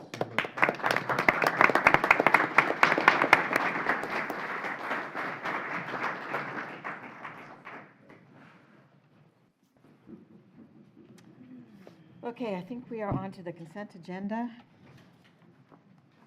And I have C-17, Commissioner Mariano, pull and discuss. C-23, Andrew Baxter, pull and revise. C-52, Branford, Aduma, withdraw, okay? C-50, Nikki, pull and discuss. Branford's got another one, C-55, withdraw. Commissioner Mariano, C-60, pull and discuss. C-68, Adam Thomas, withdraw. C-25, who's doing that? Andrew Baxter. A. Baxter, is that withdraw or just withdraw? Board members, are there any other items you wish to pull? Was C-25 listed as a withdrawal? Yeah. Okay. And on C-60, you can leave that in the consent? I'm fine with that. Consent? Yeah. Okay, and. Oh, actually, no, please withdraw that. I have one quick thing to make on that. Thank you. Okay, C-60 is C-60. going to remain. We're going to withdraw it. okay. I mean, You're gonna discuss pull. it, discuss it. It's going to be Discuss it. on the pool sheet. Okay, all right, with that, I'll entertain a motion for the consent agenda. So move. Second? All in favor? Aye. Aye, opposed? Okay, we are on to C-17, pull and discuss. All right, I pulled this item. It's a $286,000 expense. We have so many issues right now between MPUDs, our local ordinances as well. I don't know if we got the right focus to go spend this money at this point in time on this. Later today, under committee reports, I'm going to put a presentation on about some things I think we need to look at. If you want to continue to this, the afternoon is fine, or Terry can explain what we want to go do, and, but I'm just a little wary to do this right now. Okay, Thank you, Madam Chair. The comprehensive plan update is operated by the Long Range Planning Division in conjunction with consultants who are doing a lot of the heavy lifting, though Long Range Planning is running the project. The MPUD team is on a separate team within the Planning and Development Department in current planning. That's a separate set of planners. We do have a plan in place to address some of the MPUD work that has come into the county more recently. There is a higher volume of MPUD applications that has come in, but we do have a plan that is going to be put in action hopefully this week. We've already been affecting some of the changes to improve the status of the MPUD workload, but we're going to be going much deeper and engaging fully the department in the support of doing that MPUD work. So, Madam Chair, part of my concern is separate as well, your team together working on MPUs, et cetera. We've got a huge issue as far as the backlog that's out there. And I don't see, I appreciate you're working on a plan. We've been talking about this for a long time. to take away any more staff time to do a change of the plan we have in place right now. I just don't know if you can afford to do that as far as getting these things through. Literally, we had the Tempe Lightning's high individual, Jay Feaster, come and meet with all the commissioners to talk about a project that is a simple project that's got 150 yards of dirt, and for over, I don't know if it's 2 weeks or 4 weeks now, we can't even get that thing where it's listed as being submitted to get looked at. The building is operational, it's as running as a school. We've got 20 kids that can go in there, and they've actually got to hire a person to make sure they don't go over that number, or a code's going to fine them and shut them down. The building is efficient. It's a hockey rink. We put some type of, for some reason, someone guided, or it was set up for 20 people for an occupancy, when a regular hockey team takes 30 players. So I've worked real hard to try to get this thing through. And I think I've had others doing the same. Madam Chair. And we can't seem to get stuff done. Well, Madam Chair, if I might just speak to the hockey rink specifically. My team is eager to work on that project and are ready to work on that project if the applicant could submit their conditions of approval for the team to review. So that's what's missing right now. The ball is in the applicant's court. We're ready to review it when they do submit it, and I've had multiple conversations even this morning with my team that we want to review it, but there's nothing for us to review at the moment. All right, now I'm going to contradict you to that statement, because talking to them, they have sent it over. It wasn't quite what you wanted, but rather than even getting comments back to say what the shortfalls are, it's considered where they haven't submitted yet. So I'm going to call you out for that. Well, I mean, there's documentation. They haven't submitted it to us. Okay, You haven't Commissioner- accepted it, it hasn't been submitted yet. From what I understand, they've not been submitted. All right, we'll talk about it later. So Commissioner Oakley. I'd like to speak to that. It's in my district, so I'd like to speak to it. The developer there went in through the Planning Commission and got a conditional use for 20 people to play until he got finished. But there's bigger issues, because in his planning, he started out going to put this in the backyard, to only come up to pick a residential area in my district, which there's no roads actually coming to that are not substandard at the most. So part of the issue when he comes and gets his final MPUD approved, and it's going to tell us what he's got to do to have transportation going there. And it's not on a dirt road. We've got all the dirt roads in East Pasco County we need. We're not going to run a dirt road to a facility he built, and he's got a conditional thing to put it in his backyard. But the fact of it is, the entire time he's been there and working, he's done it without permits, and I've had to call his hand on several times, not being allowed. Terry and his team are very much aware of what's going on that project, and we want it to get through because it is of value for our citizens in Pasco County. The fact of it is, if he would have chose a commercial site for this project, for this ice rink, the roads would already be there. His problem is he chose in an area, in a rural area, where there's houses, 10 acres and all, and those folks have not even had their chance for public hearing because of the way he went through getting this conditional use. So he's trying to jump the gun, but I'm telling you, he has to pay his dues. We told him over a year ago to present his MPUD, and he only did it in May. He still has to pay his dues and go through the process like every other developer. And we have many developers, like 90 of them, besides him, that are doing it the right way, getting their permits, moving forward, getting their information. And there's no sense in moving this forward, because when he gets that, he's going to look at McKendree Road, that's dirt at his place, and he's going to look at a Vision Road that won't be completed for 10 years that comes into that area just right there at Pasco Town Center. He's been doing it wrong.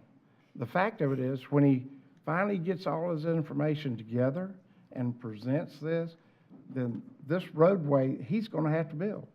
Because he's a private individual. The county's not gonna spend our citizens' money to provide a road to this development when it's private.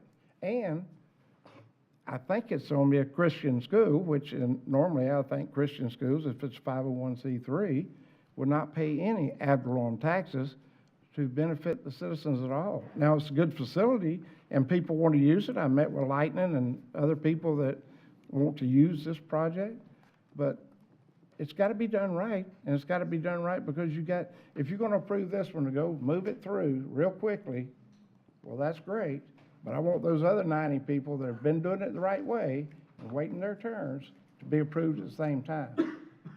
And that can't be done. This got a process.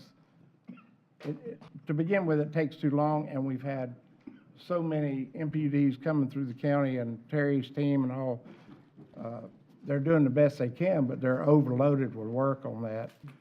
I heard something this past week, Terry, maybe you can explain, if there's a way to do the same thing we do without going through the process of all the MPUDs. I don't know if that's something that can happen or not, and if it makes it faster for the county. So maybe you can explain that. So we are working on land development code amendments that will enable us to reduce the number of MPUDs that are being submitted, because right now there's a couple of thresholds that are being tripped by the land development code, that are established by the land development code, and developers are tripping over them, and also on the comprehensive plan. One of them is the trip generation threshold, where projects that create more than 1,200 daily trips are automatically forced into applying for an MPUD in the land development code right now. And there's a strategic code amendment that's coming forward to the BCC that says that if a project can be handled through a development agreement or through a conditional use permit or through a special exception, it does not need to go the route of an MPUD. It can be taken through those channels, which are shorter timeframes and much easier to accomplish than the negotiation of conditions of approval for MPUDs. That is one amendment that has to happen. There are 2 or 3 other much larger substantive amendments to the land development code in order to enable like a comprehensive reduction on the amount of MPUDs that we're receiving. In other words, in order to enable our regular land development code to perform without having to rely and go to the MPUD. The same thing is happening in the comprehensive plan, where there are certain policies that state that you shall do an MPUD in this particular situation or what have you. And so we have policies and we have code provisions that are dictating the use of one instrument that maybe 10 or 15 years ago, the county wasn't expecting the amount of volume of work coming in, and now all this volume is coming into one of our more complicated processes, which is causing some of the backlogs that we're experiencing today. And so we have to adjust that regulatory framework, change the policies a little bit, and redirect how we can handle this work in different, using different instruments. And that's the best that we have for at all our of us, disposal. 'cause- We just have to enable them. Yeah. So- That's going to be better for all of us, for MPUDs. We all want to see go forward. One minute, Jack. Frank, I want to see it finished, but there's so many issues just because he picked a residential area to put a 20 occupancy for a building that holds 812 people. The trips for that, he only paid a fee of, I think, $32,000 or so for 20 conditional use trips. When it becomes where he provides for many, many more, his fee's going to go up, plus he's got to build a road in that development. I did go visit that facility. I think it's a fantastic facility, and I hope we figure out how we can help him get that open. I know our high schools are using it, and one of the high schools has 30 kids on team, so they can't use it. So, but I want to go back to the original thing that Commissioner Mariano brought up, and I do want to talk about this development process that we have and solutions. I'm just not sure that this is the place for it right now during the during consent. So Bring that back as an I'd like, agenda item. Well, we can talk about commissioner items. So Terry, just be sure to be here this afternoon, because I think we should talk about this. It's a big issue, and I want to continue that conversation. So, If I could, just let me follow up with that. okay? All right, so part of the reason to pull it is, all right, they want to redo the comprehensive plan, so be it. And Terry, I'm glad you mentioned it, because the problem, I think, is a lot with our code. And when I've got, give you an example, the cubic fill ordinance of 5 cubic yards, that was designed for low areas where we have a closed basin where people are filling in and going. And I told you recently, we had someone come in for a development where they just brought in 8 truckloads of dirt, completely against the violation. And all we did was go through the permitting process, and the guy gets approved, and he gets to keep it in there. So that type of thing is like, so why even have that ordinance of 5 when you're going to go allow it to happen anyway? Well, that's why I'm for this No, update, to fix well, all this stuff. But I don't want the focus just to be on the comprehensive plan. It's got to be on the ordinance. Literally, you can go put a They're seawall working up. together. You can go put a seawall up, raise it up to like 3 to 5 feet where they're supposed to be, Yeah. where they want you to do it now, right? And you got to go get a separate ordinance to go put fill in. If you have a. Commissioner let Mariano, me we're going to just- bring this back. I know, just let me just touch on one more point I got to make, and I'll just kind of go. When you look at coastal development, and someone wants to go put grass in the back, or put a pavers of concrete, you can go through, it's a much easier way to go. So we want to bring this item back another time? Yeah, I want to talk about efficiencies. And Madam Chair, I have one comment on that, because my question is, you had mentioned that the occupancy was 20 and they needed it 30. It was a difference of 10. I was just curious if there was a reason for that, and also, is it due to Commissioner septic Fitzpatrick? and septic? This is Sewer not and the septic. place to talk about that. So with all due respect, So can I discuss this I'm going to after the take a meeting? motion on C17. Commissioner Mariano, you pulled it. I'll move. All in favor, no, wait, his motion was to what? Continue it. He didn't, I don't believe you made a didn't motion. make You a just motion. pulled, you just Okay, pulled what it is off your the consent. motion to, He wants to bring it back, you want to bring it back as We'll an bring it agenda back item? as an agenda item, something we really need to talk about. Okay. Madam Chairman, if I oh, may, that's not what I meant. let me, so this is hiring a consultant to Yeah. do the comprehensive plan, which I believe is part of your evaluation and appraisal report, is it not? That is Yeah, correct. we have to So, do that. so under state law, we are supposed to be doing this. It's So- not related to your land development code or your MPUD process. This is updating your comprehensive plan. It's got to be We done. have the consultant. So what I'd like to see if we can get a move to pass this, but we'll have this Jack just moved discussion. approved. later. Second. Okay, but we will have this discussion again later during commissioner items. I'll be here. I just don't think that, may not be this morning. We'll see how far we get. Andrew, C23.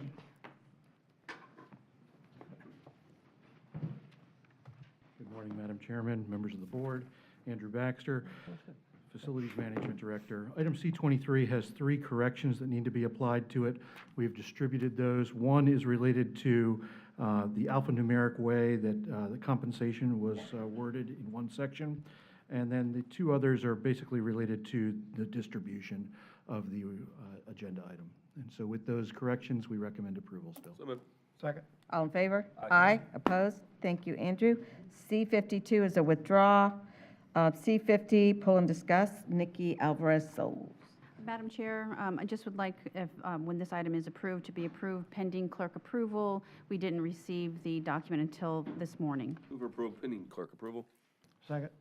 All in favor? Aye.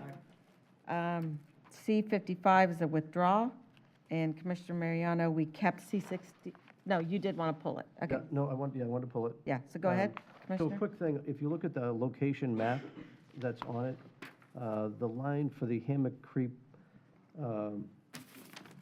project is, it borders at Old Dixie Highway.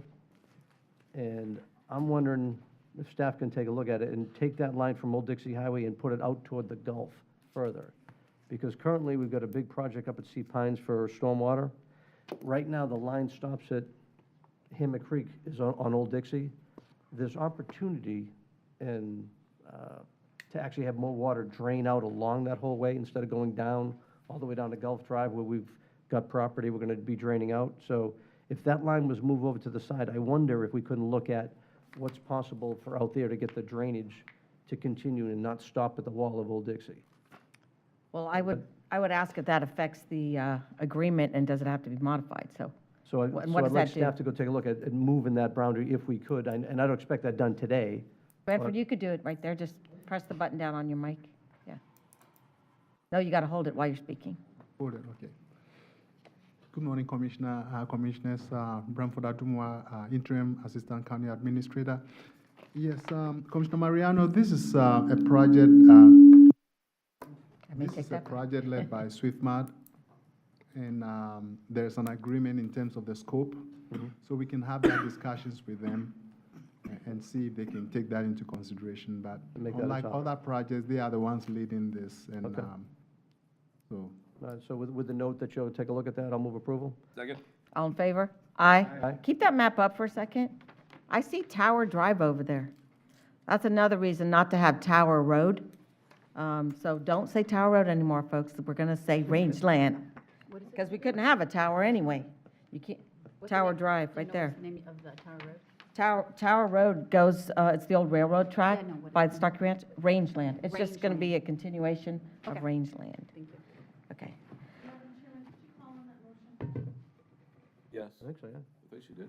Did she? I don't remember. I think so. We'll do it again. Motion?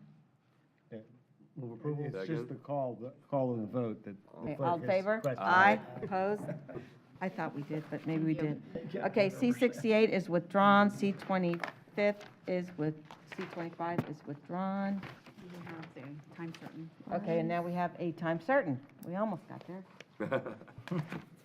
This is Resolution RS3, and if you are here for, well, actually, is it Able Trust? If you would please come to the podium. Too bad they weren't here when the kids from Marshall right. and Wendell Crane were here. Yeah. Okay, I'll go ahead and read the resolution. Resolution number 23-008, a resolution by the Board of County Commissioners of Pasco County, Florida, declaring October 2022 as Disability Employment Awareness Month in Pasco County. Whereas in 1988, Congress declared the month of October as National Disability Employment Awareness Month in order to recognize the contributions made by individuals with disabilities. And whereas Disabilities Employment Awareness Month is also an opportunity to acknowledge workers with disabilities who make our community, our economy, and our nation stronger. And whereas according to the U.S. Census Bureau's American Community Survey, 13.7% of Floridians live with disabilities. And whereas Pasco County has numerous businesses throughout different industries committed to hiring people with disabilities. And whereas residents with disabilities deserve the right to live independently, enjoy self-determination, and to be treated equally in the workplace. And whereas the Able Trust, also known as the Florida Endowment Foundation for Vocational Rehabilitation, has worked with employers and community organizations throughout Pasco County and the state of Florida to enable thousands of citizens with disabilities to enter the workforce. And whereas the Florida's Division of Vocation Rehabilitation and Division of Blind Services within the Department of Education assist people with disabilities so that they may become employed. And whereas these organizations have an overwhelming impact in the lives of many of Pasco County citizens with disabilities by offering services including job placement assistance, training, support, and job coaching. And whereas Pasco County fosters a welcoming environment for people who live with disabilities. This is evidenced in part by the private-public partnership that led to the inclusive playground that opened at Wesley Chapel District Park in 2019. And whereas Disability Employment Awareness Month celebrates the contributions of workers with disabilities, both past and present, and showcases supportive, inclusive employment policies and practices. Now therefore be it resolved by the Board of County Commissioners of Pasco County, Florida, that said board hereby declares October 2022 as Disability Employment Awareness Month in Pasco County and encourages organizations of all sizes and in all industries to educate about disability employment issues and to celebrate the many and varied contributions of American workers with disabilities. Done and resolved in regular session with the quorum present and voting this 25th day of October 2022. Move for approval. Second? All in favor? Aye. Aye. Commissioner Moore. Thank you, Madam Chair. Welcome. How are you doing? Very well. Good to see you. So we have Leanne Rexford, the Director of Strategic Initiatives for Able Trust, and obviously Alexis Doyles, you're on the Board of Directors for Able Trust. Thank you so much for being here today.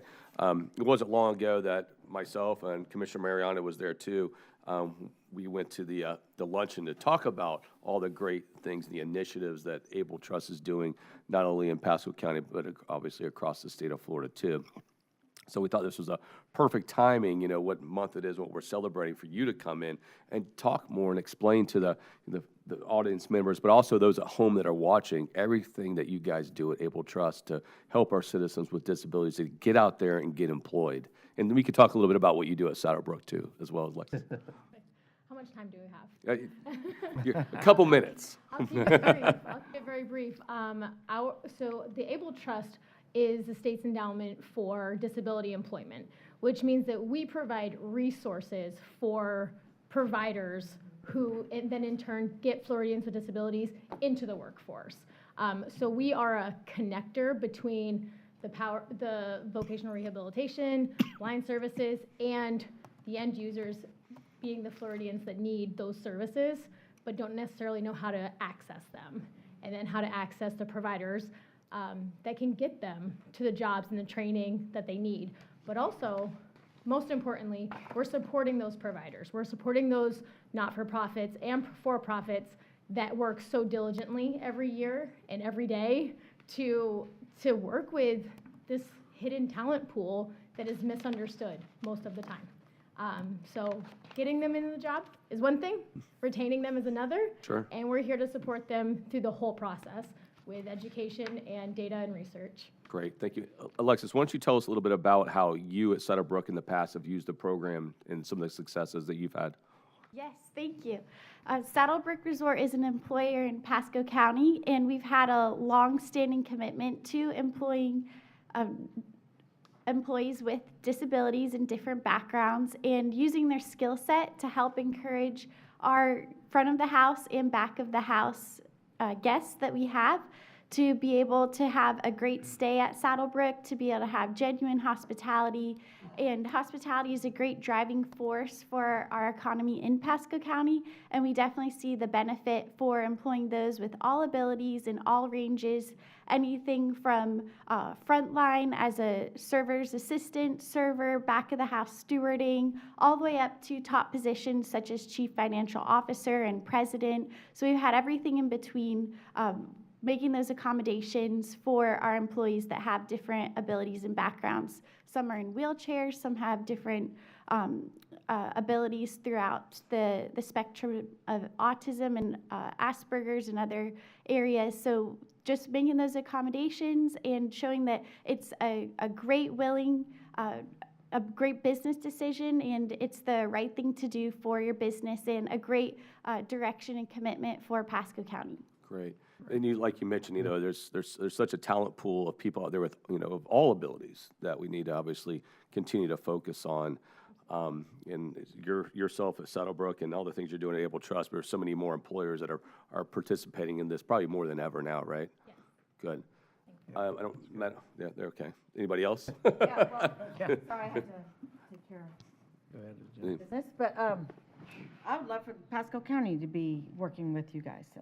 We would also love that. Yeah, I'm familiar with the program that Hillsborough County, it's actually the public defender down in Hillsborough County, partners with Pepin and has a great program for Pepin transition students to come in and work in her office. So I would, and we tried with the clerk's office with someone, but there are funds available to help set up these programs, and if anyone has any spare time and want to take this up, this would be something really good for the county to get involved with. City of Tampa just did something, as you're aware of yourselves. I think they just passed an initiative. I think it was our last council meeting. The City of Tampa added some funding to something. Yeah, that'd be good. And thank you. I think this is a great program, and I would like to say thank you for everything that you do. It is one of the concerns that are near and dear to my heart. And I know we briefly discussed summer camps, and we have expanded our summer camps to over 30 children, special needs children last summer, which had risen from the year before.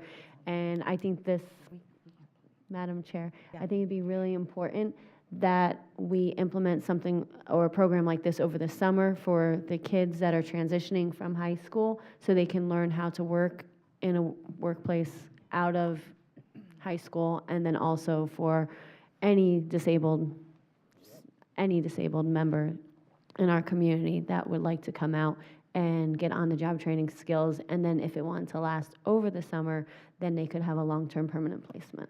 Yeah, Mr. Administrator, maybe it would be interesting if we could have different departments suggest ideas of where they could possibly use some of these kind of clients. I made note of that. Okay, great. Yeah, Madam Would that Chair, fall under They have, Pearson's group? Would that?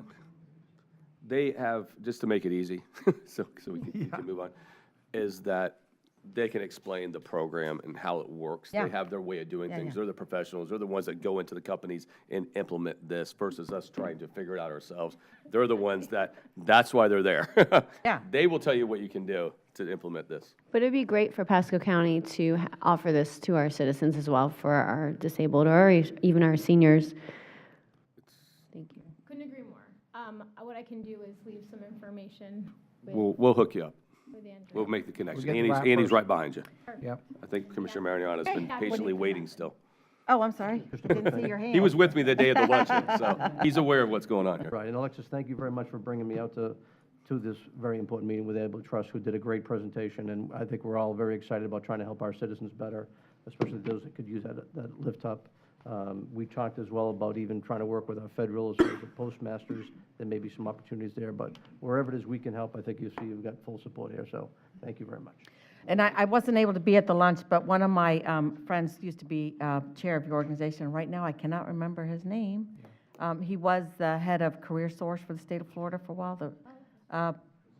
He's up in Jacksonville now, but I can't remember. I was there at the lunch about a year ago. I didn't make is this everyone last coming one, but I down, was or what are you there, doing? so. Okay. And Alexis, I've known for a long time. so, And yeah, and voc- appreciate everything y'all do. And vocational rehabilitation is very imperative that we have.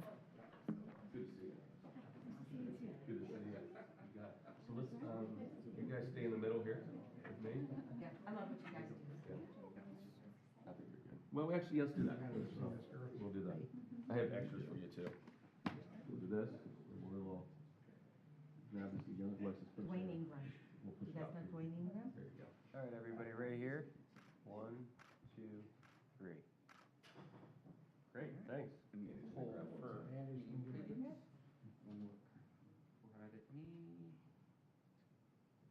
Thank you. Excellent. Okay. Very good. Thanks for all you do. Good to see you. You got it. And then, here's some extras as well. Take care. Good to see you.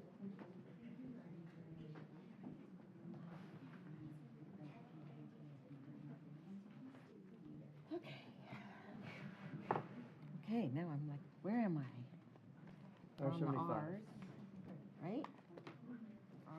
R75? R75. Okay, I think we're on R75, which is the PEDC report. Good morning. Good morning and happy Tuesday, everyone. It is a great day in Pasco County. I recognize that I am standing between you and lunch, and I'm putting a photo of scallops on the screen to start with. That's where they all went. Yeah, those are Pasco scallops. So for those of you that went in Hernando, nothing like that. Those are good Pasco scallops. But it's my pleasure to present to you our fourth quarter report for this last fiscal year. This will be our final report for the fiscal year. I'll start out with the memorandum of understanding, and I'm going to go through these pretty quickly since we've got lunch in front of us, and we'll talk about some of the big highlights. But let's see. There we go. I think this is probably the slide that most people are most interested in, and that's how do we do in recruitment? How do we do in the beauty contest that we win when companies come to look at Pasco County to invest in? We had 11 wins this past year. Of that 11 wins, several jobs, we're going to talk about that in the next slide, but I did want to make reference to our lead pipeline and where the activity is coming from. So if you look at the very last line there, advanced manufacturing, you heard from RJ Manufacturing earlier, business is good, and manufacturing still tends to be one of our leading sectors because we are still one of the only places that has land and people, and that is rare in Florida. A question for you. Yeah. Go back. When you say aerospace, aviation, and defense, are those not, and these are not manufacturing? Those would be manufacturing that fit into that category. So you think about our friends at True Simulation and things like that. Those fall into that category. So they're in two. All right, and can you make sure that I get a list of those 5 advanced manufacturing win successes? Sure. And their context? Absolutely, yeah. Thank you. And then this shows you the overall impact of those 11 wins. So our goal was 14 wins this year. We got 11. But if you look at the numbers, what came with that, our goal for capital investment was $100 million. We ended up with $240 million of new capital investment into Pasco County and over 1,200 jobs. When I looked at around the state at some of the other counties and how they did, we're trending with some of the big counties in South Florida, and it's really because we've got the product, we've got the people, and we've got great leadership here. Training visits, again, I'll go through, you all have the packet, so I'm going to go through some of this fairly rapidly and then save time for questions. So we're still out calling on companies, we're still hitting events, we're still working with our partners like AmSkills and the workforce training partners. We're attending conferences nationally, internationally, and locally, speaking about Pasco as a place to do business, but also letting our partners know what kind of programs that we're working on. Earned media value, and again, you can't necessarily put this in the bank, but if you were to go out and buy this type of media, it would cost you $4.5 million of earned media value that we've enjoyed over this past year.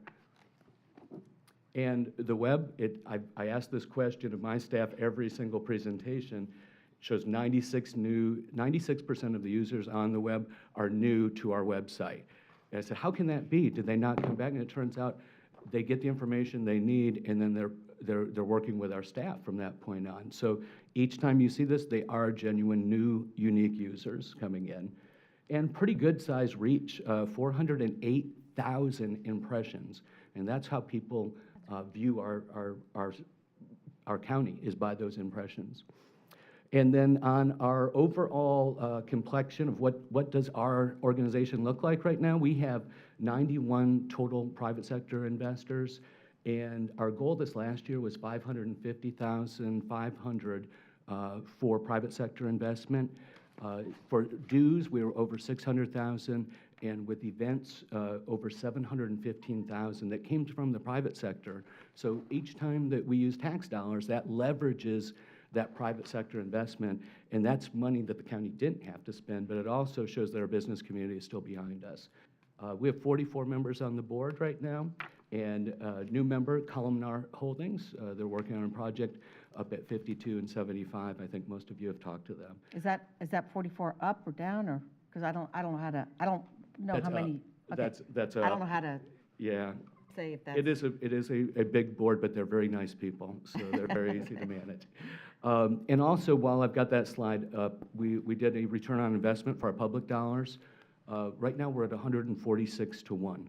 So that means for each public dollar that you give Pasco EDC to put into programs, the gross county product that comes out of that was 146 times the amount of public funds going in. So really important to show where that return is, because the work we do, the return goes on your bottom line, not our bottom line, and sometimes it's hard to dig and find what that impact really looks like. And then just some overall things that have happened. We did take our board on their annual scalloping retreat, and again, Pasco is doing so much better with scalloping and organizing this. This has become a real thing for Pasco County, and applaud to our tourism group as well that helped us with that. We're starting to use tourism a lot more to market. Quality of place is becoming very important post-COVID, so you'll see us doing more things together. joined a TBBW, Tampa Bay Business Journal, CEO Roundtable, where I was joined with CEOs like Coca-Cola and USF and others. It was very nice that they included Pasco County in that conversation. We also concluded our Executive Success Program. That's a new program. We finished it up this year. It was a success. The sounds redundant, but we have got another class that started just last week. And the Japanese Consul General came for a really impromptu visit. Yeah, he was throwing out a pitch at one of the Rays games and came up for dinner, and Shoemaker Law Firm put together a dinner for him. We have the Southeast U.S.-Japan Conference coming to Florida, first time in 14 years in November. So it's important that we continue to embrace that relationship with Japan. And then Senator Scott used our office for his field staff. They have a federal agency roundtable or open hours that you can come in and ask about federal agencies. And then last but not least, when I was up at the International Economic Development Conference, was asked to speak on a panel talking about sustainability. And Pasco is starting to get some attention from national economic development groups. Upcoming events, meet the members, that is 2 days, so that's the 27th. That is our event where our incubator members get to meet our board members so that we can promote a true B2C and B2B type of connection. Holiday Appreciation Social, you each will be invited to that. That is going to be December 1st, coming up rapidly. Leadership Pasco Business and Industry Day. We still host the Leadership Pasco group for that day. That is a fun day where they get to learn about our businesses. And then our annual Economic Forecast Luncheon, we moved it again. This year it's going to be at the Heritage Springs on January 19th, fairly centrally located. And we're going to be announcing those speakers very soon. And then last but not least, Grow Pasco. So Grow Pasco, this is in our third year. This is all of our entrepreneurs coming together with speakers.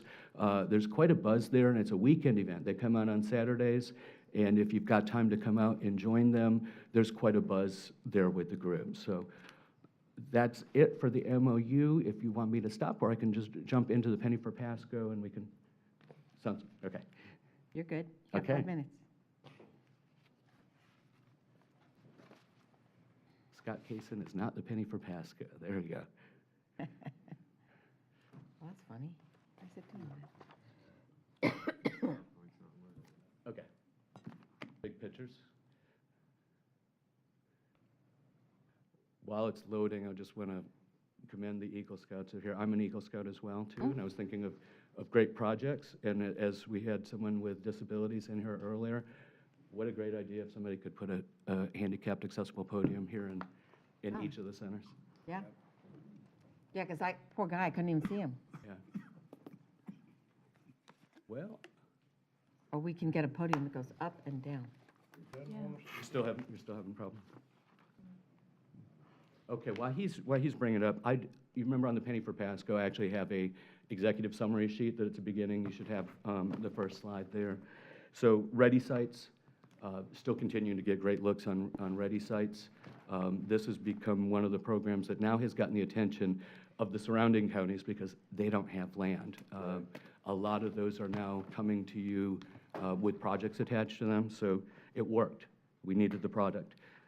International program, I think there's been quite a few new meetings with the Global Competitiveness Committee, and from what I understand, this week was a full house as they get ready to plan for events this next year, looking at a couple trade missions and a couple foreign direct investment missions, but definitely a renewed interest in that. And I think, again, people have not been traveling for the last couple of years, so that's part of it as well. And we're talking about doing a Pasco International Day, and thinking that we'll do something here at the board meeting in February, is that when we said? I think so.